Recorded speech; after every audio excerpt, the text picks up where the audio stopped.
इस महफिल का आगाज करेंगे। तो मैं जनाब हाफिज कारी बिलाल साहब से गुजारिश करूँगा, आए और तिलावत किताब पाक से इस महफिल का आगाज फरमाएं।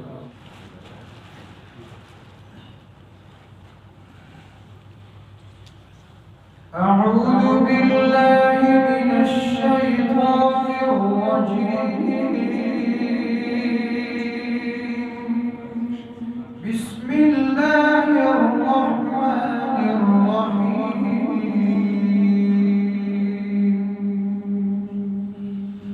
ولقد أرسلنا نوحا إلى قومه فلبث فيهم ألف سنة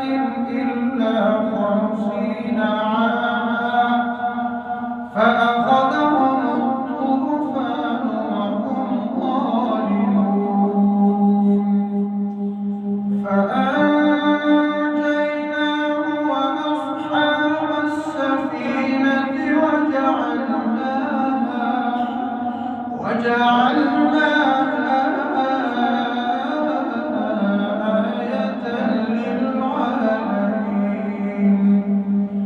وإبراهيم إذ قال لقومه اعبدوا الله واتقوه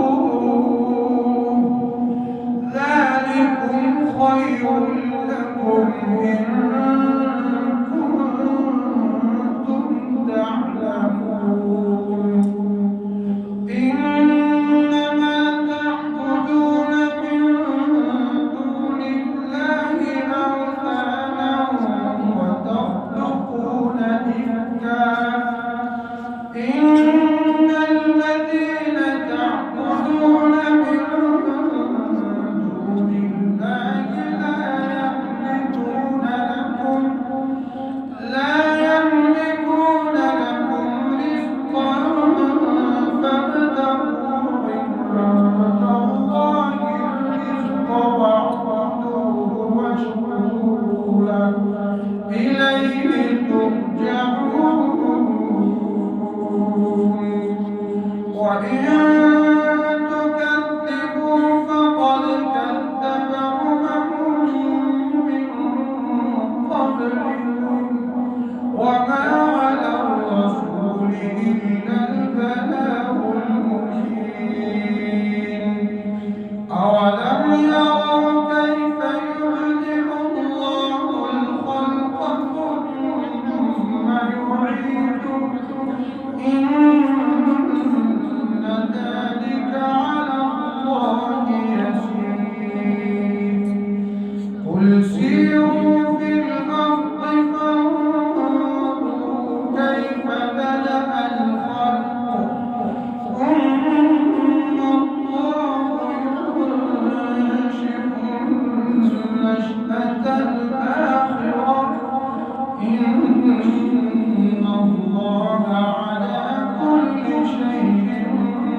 قدير يعلم من يشاء ويرحم من يشاء وإليه تقلبون وما أنتم بمعجزين في الأرض ولا في السماء وما لكم من دون الله من ولي ولا نصير صدق الله